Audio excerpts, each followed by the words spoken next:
Hello and welcome back. We are on day 5, really breezing through here. So for this one, let's see. So we get 2 sections in our input separated by an empty line. This has happened on previous years. This is pretty common for AOC. The first section of the input has describes a series of ranges. So there's a start range, a hyphen, and then an end range, or like a end number. The ranges are inclusive. Yeah, it says that here. So for example, the range 3 to 5 means 3, 4, and 5 are all considered fresh. There's some flavor text here about um, ingredients, I think. The bottom part of the input has some ingredient indices. And for part 1, we have to look at all of the ranges and determine which ingredients fall into any range. We then add up all the ingredients that fall into any range. And once those are all counted, that becomes your part 1 answer. For part 2, we look at all the ranges and we figure out how many ingredients in total would be considered fresh or would be considered in the range. So now the ranges that they give us aren't really, sorted or merged or anything like this. But you can imagine that if you did a sort of proper range merge, that then you could just count from the start and the end and determine how many numbers are in each range. If you add all those up, you get your part 2 answer. So that is that. We're going to start with the test input today. So inget test2.txt1.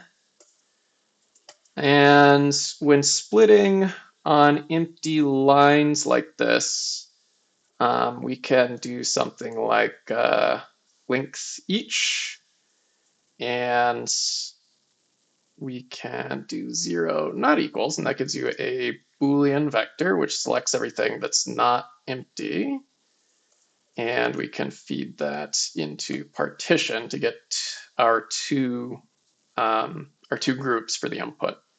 And we'll call these like top and bottom, I guess. Naming is hard.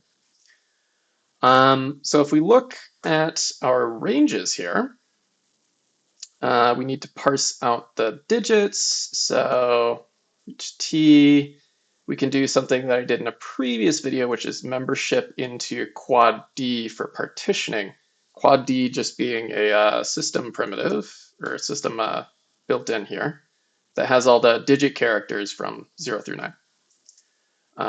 And then once we've split them out, we can execute each one to turn them into numbers. And then because these are all describing ranges, each cell will have 2 elements, so we can mix them together into a single matrix. Now, I'm going to do something here that might seem weird. I'm going to add 1 to every number in the right column, or all of the ends of the ranges. And I'm doing that via addition rank 1 here, so this operates on all the rows of the matrix. The reason that I'm doing this is twofold.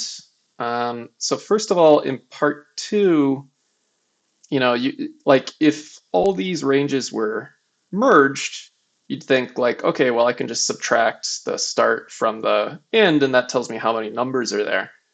Because the ranges are inclusive, like it says up here that the range 3 to 5 covers 3, 4, and 5.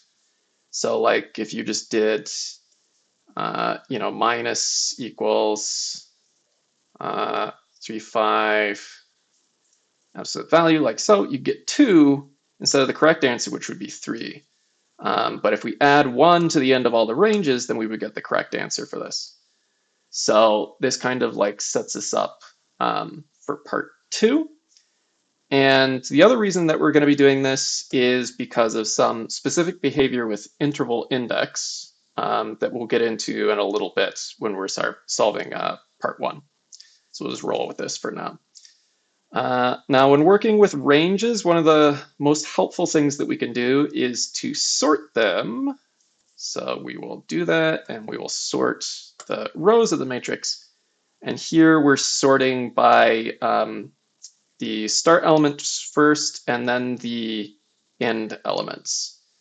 And I'm going to add one more test case here on the bottom. Let's do this. And this shouldn't change our answer at all. This just covers kind of like one more of the cases that we have to handle. So it's just for purely illustrative purposes. With all this said, we can assign this back to T.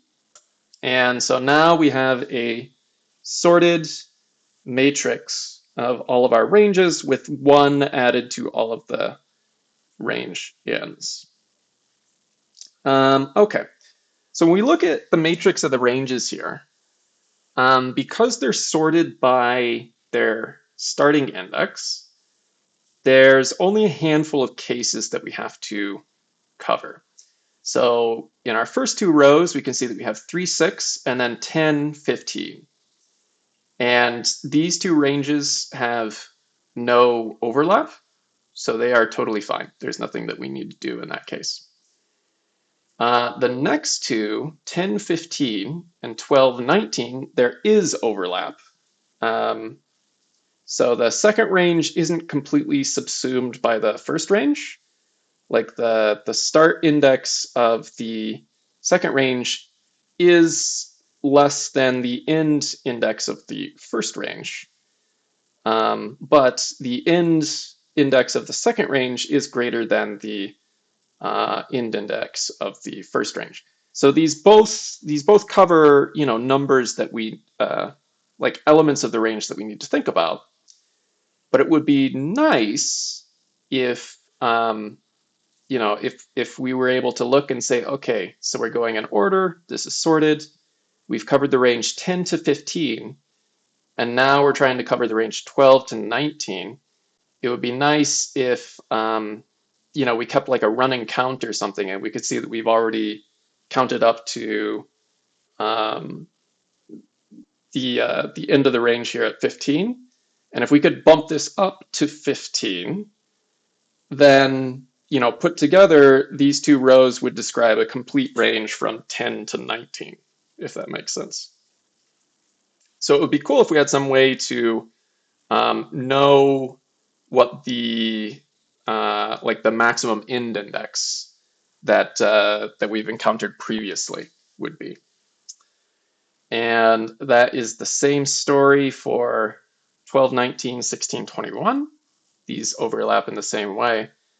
For the last two, and this is why I added this particular test case, this second range, 18 to 20, is completely subsumed within the 16 to 21 range. And so in this case, we also want to bump up the end index to the maximum that we've seen. So then, you know, 16 to 21, that's totally fine. We can leave that alone. But then for 18 to 20, we want to bump both of those up to 21. Because if we're calculating, like for part two, if we were calculating how many numbers fall within this range, we just get 0 and it would be a no-op. So basically by squishing, kind of like squishing this range against the upper bounds of the largest end index that we've seen, we're basically you know, making that range like a no-op for our calculations here. So we have sort of a rough plan. We want to keep track of the largest end index that we've seen up to the point prior to the range under consideration. And then we want to bump the start index up to that maximum end if it's less than that, and we want to bump the end index up to maximum uh, that maximum end. So let's see how we can do that. We can get the end indices from our matrix by just doing right tack reduce here. This gives us the right column. And then we can get the maximum, let's see, we can get the maximum of the end indices seen so far by doing a max scan. And you can see here, this is another reason why I added the test case. So it's not guaranteed that the end indices are going to be in order. We're sorting by the start indices first and then the end indices. So it's not always going to be the case that these are sorted as well. Okay, so we do a max scan here, and then if we want to kind of shift these down one, then we could do a -1 drop, and we can put 0 on the front. I did something very similar where I had to shift something. It might have been day 3, I think. Yeah, the joltage one. So this is a similar type of idea. And I mentioned it in that video, but the reason why we don't just use, rotate here, which the help window isn't firing on, but that's okay. The reason why we don't use rotate here is because rotate wraps around when you do the rotation, and because we want to this sentinel value of 0 is nice because when we're comparing it against any of the numbers in our range, it will always be less than those numbers. So just as a reminder, this is what our matrix looks like here, the sorted matrix. And we can perform the algorithm that we were describing by doing like T max rank 1, 0. This 2 element, let's see if I can get the helper for rank maybe. Okay, cool. And do you have anything for, there's something here. When you give a 2 element vector to rank, the way to read it is that the first number is telling you which rank you want to operate on the left argument, and the second number is telling you which rank you want to operate on the right argument. So this is saying, for every row of the left input, apply the function between that and every scalar value in the right input. So this is how we can apply like a vector of scalars. We can apply each one of those scalars to different rows. And that gives us this. So if we look at this, this output pretty much has what I was describing. So basically for ranges that, so first of all, for ranges that don't overlap, there are no changes made. For ranges that do overlap partially, then the start index gets kind of like bumped up to match whatever the maximum index that we've seen is. And then for ranges that were totally subsumed by their predecessor, they get kind of squished up into the upper range, and they get, both their start and end indices will be equal. Okay, so now, well, let's cover a couple things. So first of all, you'll notice that if we take the vector of this, that everything is sorted, which we can verify actually. So we can take we can do sort to get the vector, and then we can do iota jot length, and we can make sure that those are equal, and we get 1. So the vector of all of the values in the matrix is going to be in sorted order, because we started with a sorted matrix, and then we're just operating on maximum values for the for the end indices. And now I'm going to switch gears a little bit and talk about interval index. So interval index, given some sorted vector on the left, will tell you the, you just do iota 10 here, will tell you the index that every given item on the right would have to be inserted into in order to maintain a stable sorting order. And so, you can use interval index to tell you, like, okay, given a set of values, what sort of like where would this fit in the array on the left? Let me just do like 0 here too, so we get a 0. So you get a 0 index if it's less than every element of the array on the left, and otherwise you get the index. So this would correspond to 1 through 4, which would all be inserted after the 1 but before the 5. And very luckily for us, if in the left array there are multiple elements with the same value, then it will give you the index of the rightmost value. So it goes 0, 1, 2, 3, 4, and then once we get to 5 and onwards, it will give you the index of the rightmost 5 here, right? And the reason that this is useful is because if you look at our vectorized matrix here, we do have duplicate values. And so if we do interval index with this as the left array, then the items that we feed to it, it will give us the index of the rightmost element here. And if we look at our matrix, so let's see. So if you think about it, we want, if we feed like our list of ingredients here, we want the indices for 1 because it's between 3 and 6. We want the indices for 3, the third element in our vector here, because it's between 10 and 15.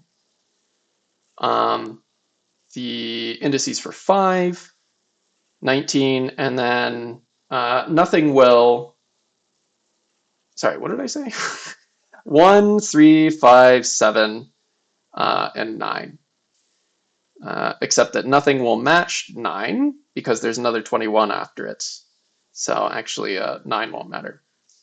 But if you think about what I just said, you'll notice that those are all odd numbers. So let's take the vector that we just built and we'll do for each execute on our bottom. These are our ingredients. Let me just, hang on. Let me just demonstrate this. Right, so these are the ingredients from the bottom of our input, and we're just executing to turn them into numbers. Here we'll do interval index reversed, and that gives us this. So this is the list of indices in that the ingredients fit into the vectorized form of our range matrix. And if we just want the odd indices, then we can just do 2 mod here. And every odd number mod 2 equals 1. Every even number mod 2 equals 0. So this is already a Boolean vector, and we can just add everything together to get our answer, because we're just counting valid ingredients here. So we get 3, which for part 1 is the correct answer for the test input. Now, for part 2, let's just save this value here to t again, and then it's available for us to work with. So we've kind of, we've sort of merge the ranges in the sense that there's not really any overlap. The only thing that's going on is that some of the end indices may coincide with the start indices. But because we did that +1 earlier to our matrix, now we can just do minus reduce, absolute value, and note that we're getting 0 for this last one. So this was that range. Let's see. This is that range 18 to 20 that was completely subsumed by 1621, and we kind of no-opt it by scrunching it up into 2121. And when we do our difference calculation here, it shows up as a 0, which is nice. We can add all this up, and we get 14, which is our part 2 answer for the test input. So yeah, so the answer looks like this. And essentially what we're doing, so first line, read the input, parse it into groups. Second line, parse the top part of the input into a matrix, add 1 to all of the end indices, and then sort by the rows. Third row, we are taking all of the end indices, finding the maximum seen at every point, and then shifting it by dropping the last element and prepending 0. We then take that with the maximum against our sorted matrix, row by row, and then we're using interval index with the bottom part of our input in order to get the indices that the ingredients show up within the ranges. And then for odd indices, meaning that they fall between the start and end of a given range, we add all of them up and we get our part 1 answer. For part 2, we just take the sort of like the modified matrix that we built, and we subtract, we find the absolute difference between the start and end indices, and we just add all of those up. And so we can just verify that this works for the actual input as well. So I get 758, which is the correct answer for part 1, and 34314, et cetera, ending in 53, which does also appear to be the right answer for part 2. And this ends up being pretty fast. So for this one, we can edit a function, and we'll skip the file read, but we can take all of this and put it in here. Let's just call this like A, I guess, just so that we don't mess with any other variable bindings. We'll assign this to P1, get rid of this line. This gets replaced with A, P2, and then print out P1, P2, something like this. And if we just do like G1, oh, interesting. What was the problem? Oh, yes, because I did modify that data. So how about now? Yeah, that works. Okay, cool. So if we do like compx G1, compx cy deafens. Try again. Yeah. So this comes out to a little over 2 milliseconds, looks like. So interval index can be quite fast, especially like when the larger array is sorted and is on the left. Let's see, the runtime complexity is like, it's doing binary search on the left argument, so it's like log n times k, where k is the length of your right array, where you're finding all the what you're trying to find all the placement indices for. So it's pretty efficient.